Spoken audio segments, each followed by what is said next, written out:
जय हिंद साथियों, स्वागत है आपका सेल्फ स्टडी क्लासेस ऐप में और दोस्तों self study classes YouTube channel में। ठीक है, अगर आपने अभी तक सेल्फ स्टडी क्लासेस का ऐप डाउनलोड नहीं किया दोस्तों, तो आप प्ले स्टोर में सर्च कर लें सेल्फ स्टडी क्लासेस। यहां पर हिंदी साहित्य का बहुत अच्छा और दोस्तों ट्रिकी कोर्स, विस्तृत अध्ययन वाला कोर्स है ना, लॉन्च किया गया। इस कोर्स में आप एडमिशन लेकर के आपकी तैयारी हिंदी साहित्य की बहुत अच्छी कर सकते हैं। ठीक है, तो जरूर ऐप को डाउनलोड करें। आज का जो आपका पहला डाउट है दोस्तों वो ये है, स्वच्छंदतावाद शब्द का सबसे पहले प्रयोग किसने किया था। अब देखते हैं दोस्तों, इस प्रश्न में बहुत सारे लोग गलत करके आएंगे, क्योंकि उनको पता है कि स्वच्छंदतावाद के प्रवर्तक तो कौन माने जाते हैं, श्रीधर पाठक। तो श्रीधर पाठक ने ही स्वच्छंदतावाद का सबसे पहले प्रयोग किया होगा, ये ऐसा मानना हो जाता। लेकिन नहीं, डाउट्स क्या है, श्रीधर पाठक स्वच्छंदतावाद के प्रवर्तक हैं, लेकिन स्वच्छंदतावाद शब्द का प्रयोग सबसे पहले किया था मुकुटधर पांडे ने। अपन पढ़ते ना कि छायावाद शब्द का सबसे पहले प्रयोग किसने किया था, मुकुटधर पांडे ने। ऐसे ही स्वच्छंदतावाद शब्द का सबसे पहले प्रयोग भी मुकुटधर पांडे ने ही किया था। और दोस्तों स्वच्छंदतावाद के प्रवर्तक माने जाते श्रीधर पाठक। इनको आपको याद रख लेना है दोस्तों। ठीक है, इन्हें आपको पता है प्रकृति का उपासक कभी भी कहा जाता है, किसे, श्रीधर पाठक को। एक क्वेश्चन आता है, प्रकृति का सुकुमार कवि किसे कहा जाता है, प्रकृति का चितेरा कवि कैसे कहा जाता है। लोग लगा देते आंखें बंद करके पंत, लेकिन एक क्वेश्चन आता है कि प्रकृति का उपासक कवि किसे कहा जाता है, तब दोस्तों फिर भी लगा देते पंत। अब नहीं लगाना, प्रकृति का उपासक कवि श्रीधर पाठक, स्वच्छंदतावाद का प्रवर्तक श्रीधर पाठक, है ना। स्वच्छंदतावाद शब्द का सबसे पहले प्रयोग किसने किया, मुकुटधर पांडे ने। इन क्वेश्चनों को आपको बहुत अच्छे से पढ़ना है। डाउट्स नंबर 2, फूलों का गुच्छा की रचनाकार कौन है। यहां दोस्तों 61 फंस जाती है, फूलों का गुच्छा और फूलों का कुर्ता।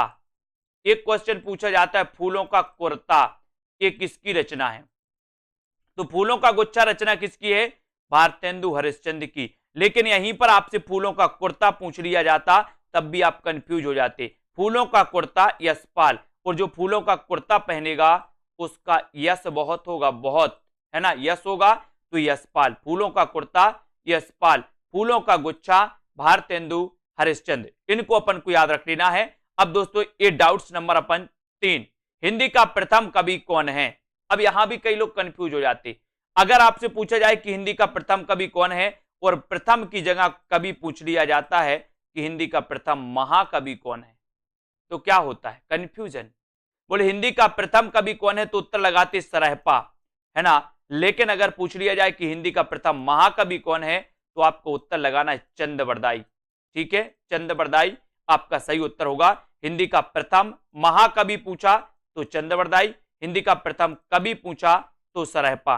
ठीक है, और हिंदी का प्रथम कवि स्वयंभू को माना किसने, राम कुमार वर्मा ने, यह भी आपको याद रख लेना। ठीक है, और राहुल सांकृत्यायन ने किसे माना, सरहपा को। ठीक है, अगला डाउट्स, अगला है योगधार के रचनाकार कौन है, योगधार। अब यहां से 2 रचनाएं आती हैं दोस्तों, एक तो पूछी जाती है योगधार और दूसरी पूछी जाती है योगधारा।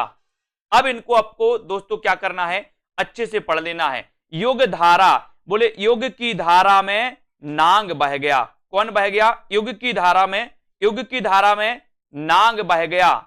तो याद रख लेना, तो योग की अगर धारा आ की मात्रा लगी हो, धारा की बात हो तो उत्तर हो जाएगा नागार्जुन, और धार की बात हो तो सोहनलाल द्विवेदी। योगधार, योगधार के लेखक कौन है, सोहनलाल द्विवेदी। योगधारा के लेखक कौन है, नागार्जुन। ठीक है, तो दोनों चीजें क्लियर। योगधार पूछा जाएगा तो आप क्या लगाओगे, सोहनलाल द्विवेदी। योगधारा पूछा जाएगा तो आप क्या लगाओगे, नागार्जुन। इनका वास्तविक नाम क्या था पता है, वैद्यनाथ। किसका, नागार्जुन का। और वैद्यनाथ द्विवेदी आपको पता है किसका नाम था, उपनाम, हजारी प्रसाद द्विवेदी का उपनाम भी वैद्यनाथ द्विवेदी था, है ना। ये भी याद रख लेना। नागार्जुन यात्री नाम से लिखते थे दोस्तों मैथिली में, ये भी याद रखेंगे। तो आपने क्या याद किया, योगधारा नागार्जुन, योगधार सोहनलाल द्विवेदी। क्लियर। अगला डाउट्स, अगला डाउट से समय देवता के रचनाकार कौन है। तो आप सीधे सीधे क्वेश्चन लगाना, बताइए, अगर आपको बनता है तो उत्तर जरूर बताएं, समय देवता के रचनाकार कौन है। तब दोस्तों आपका राइट आंसर होता है कि समय देवता के सर रचनाकार कौन है? नरेश मेहता। लेकिन एक क्वेश्चन यही और पूछा जाता है, साहित्य देवता, एक पूछा जाता है साहित्य देवता, साहित्य देवता के रचनाकार कौन है? अब दोस्तों ये साहित्य देवता ये क्या है? निबंध है।